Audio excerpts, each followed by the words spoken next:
Hi guys, welcome back to my channel. In today's video, I am going to share 3 Thanksgiving side dishes that you are going to love. They're absolutely delicious, easy to make, and it would take you not much time at all. I know Thanksgiving can be very busy, very stressful, especially if you're hosting. So I really hope that these 3 side dishes helps you make your Thanksgiving a lot better and a lot smoother. Let's get started. The first recipe I'm gonna share with you guys is my garlic parmesan green beans. This is the easiest recipe and you can make it in under 20 minutes. You can use your air fryer. I am gonna use the oven because that's where I'm used to making them. We're gonna start with our green beans. We're gonna take our green beans and put them in our bowl. Once we take our green beans and add it to the bowl, we want to go in and drizzle our green beans with a little bit of olive oil, just a little bit of it. And once you drizzle a little bit of olive oil, you want to go ahead and make sure it's coated so that every single green bean gets a little bit of oil in there. Next, you want to go in with your salt and pepper. Make sure you add a really good amount of salt and pepper because you want to make sure that they're salty, they're tasty, which will help with also the crunchiness of them once you're finished baking them. While you're doing this, I suggest you preheat your oven at 400 degrees. So make sure your oven is preheated while you're seasoning your green beans. Next thing I want to do is I want to go in with a lot of garlic powder, which is really good for this recipe. Again, the recipe is garlic parmesan green beans, so we want to go in with as much garlic. Next thing I'm going to do is I'm gonna add some fresh garlic. So I'm gonna go in and crush some fresh garlic, and then I'm gonna cut them in really tiny pieces and add it to my green beans. Alright, so then I will take my garlic, I'll add it to it. Last but not least, I feel like I do want to drizzle in a little bit more olive oil so I can get it coated one last time. You want to make sure you mix everything together. You want all the green beans well coated in every single seasoning. I'm gonna switch out my cutting board for this non-stick pan.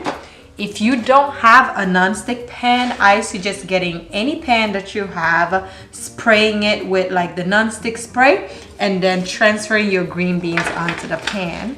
And make sure they are evenly spread out.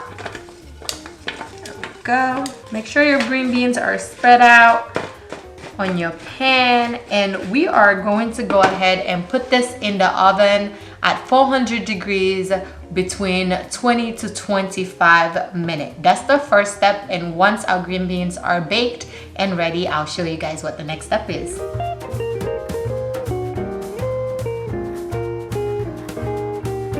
Our green beans are finally ready. They are crispy and they're looking delicious. So I'm gonna transfer them into this plate, and then we'll do one last thing and we will be ready to go. Next up, I'm gonna grate some lemon onto the green beans. Last but not least, we are going to go in with some grated parmesan and get them all in there. Now let's give them a try.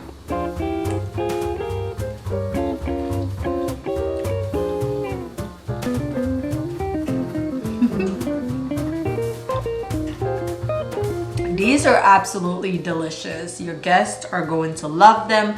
They're easy to make. They take a few ingredients and it's also really good on your packets. So let me know how you like this recipe as well, okay? Our next dish is going to be creamed spinach. I'm not sure if you're familiar with it, but if you've been to steakhouses, those are side dishes that they offer and they're delicious and very easy to make. I already have some salt water boiling. Next, I'm going to be blanching my spinach, and then I'm gonna go on and move on to making our creamed spinach. Let's go. Now that my spinach has been blanched, let's start on the base for my creamed spinach. The first thing I'm gonna do is I'm gonna add some butter into the pan on medium high. So once the butter melts, I'm gonna go ahead and add some onions and some shallots first. And I'm gonna leave it on medium high because I want these to take their time to cook and get soft. There we go. We're gonna let these cook in here. And the butter, we're gonna give it about 5 minutes before we add the garlic because we do want these onions to fully cook down before we move on to the next step. Now that the onions have cooked down, I'm gonna go ahead and add my garlic in and let that cook for about another minute. Like 1 minute is just enough. Now that this has all cooked down, I'm gonna go in and add just a little bit of milk to my mixture, not too much. Once I add the milk, I'm gonna go in with half and half. It's thicker, so I'm gonna go in a little bit more with my half and half because I do want that creamy texture. And then I'm going to go in with my cream cheese in here and let this melt down. All right, so this is already looking a little thick. What I am going to do is I'm gonna go in with some salt and pepper and garlic powder. I'm gonna season this just a little bit, and then I'm gonna add a pinch of cayenne pepper. We're gonna mix this up together. And then next I'm gonna go ahead and add our spinach and our Parmesan cheese. So we're gonna go in with our spinach now. Let's bring that in, mix it up real good. And then last but not least, we'll add our Parmesan cheese after we get this mixed really well. And make sure you do taste it and see if you need to add any pepper or salt or any other ingredient. I have grated Parmesan and I have shredded Parmesan. So I'm gonna go ahead and add a little bit of both. I'm gonna go in and add our grated Parmesan, our shredded Parmesan. And then I'm gonna go in with this Sartoni classic shaved Parmesan, which I really love. You can adjust the cheese depending if you like it more creamier, then you wanna go ahead and add more cheese. I'm gonna wait to taste this until everything is mixed, so then I can go ahead and taste it and see if I would like to add more salt or cayenne or pepper, whatever flavors I want added on there. I'm gonna go ahead and add it, but I'm just gonna give it a second. All right, you see how cheesy and smooth this is? I'm gonna go in and add the rest of my my black pepper and salt. I'm gonna add a little bit more of cayenne just because I want a little bit of a kick to it. Okay, and that was our cream spinach recipe. There are times where I finish it in the oven by sprinkling some breadcrumbs at the top and just putting it in the oven and letting it crisp up. I'm not doing that today, so let's go ahead and try it. Go. So hot. It's creamy, garlicky, so good.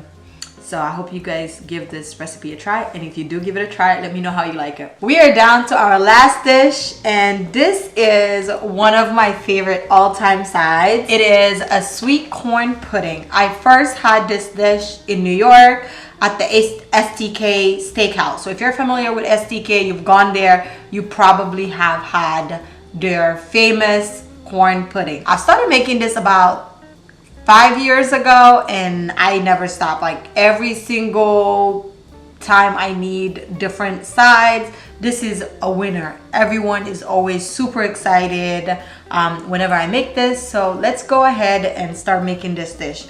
I already have some half and half boiling, so let's go to the stove. So the first thing I'm gonna do is add some butter into the pan and let this melt. And as soon as this go ahead and melt, I'm gonna go ahead and add the corn kettles that I had in the can. I took out the water and strained them, and they're ready to go. Now that this is ready, I'm gonna go in and I'm gonna add my corn kettle.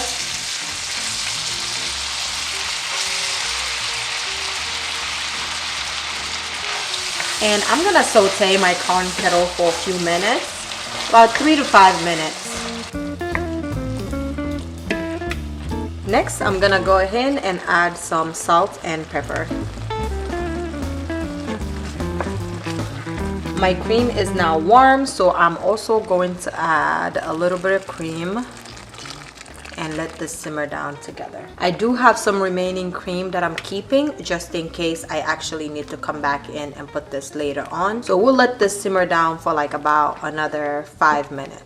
All right, up next, I'm gonna go in and add my creamed corn.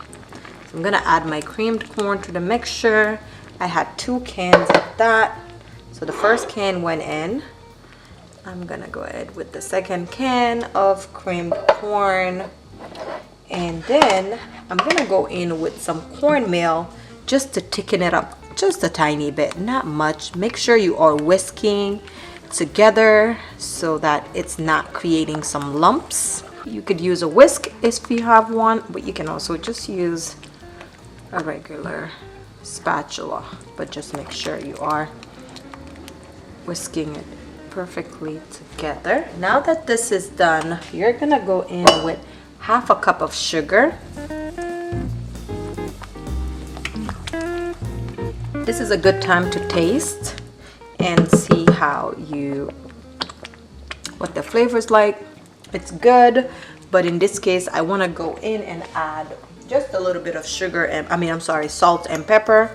So I'm gonna go in with a little bit of salt and pepper, mix it up, and then let it cook down. I'll give it about another 5 minutes on here and let it cook. There you have it. This is our sweet corn pudding. Like I said, you can put it in the oven to get a little bit of crust. In this case today, I am not doing that. So let's dig in and see it.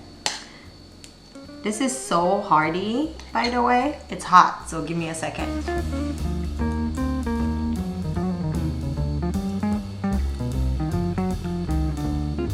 It's so good.